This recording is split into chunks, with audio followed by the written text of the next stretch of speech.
بسم اللہ الرحمن الرحیم۔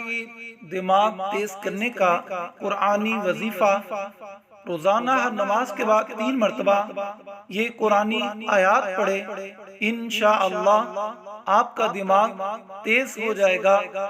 رب اشرح لی صدری، رب اشرح لی صدری وَيَسِّرْ لِي أَمْرِي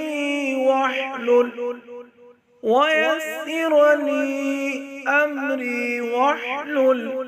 اے میرے رب، میرے لیے میرا سینہ کھول دے اور میرے لیے میرا کام آسان کر اور کھول دے۔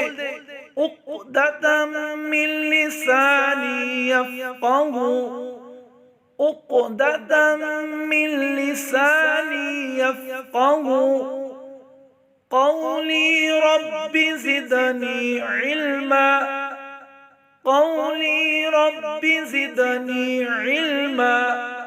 میری زبان کی گرا کہ وہ سمجھے میری بات، اے میرے رب میرے علم میں اضافہ فرما۔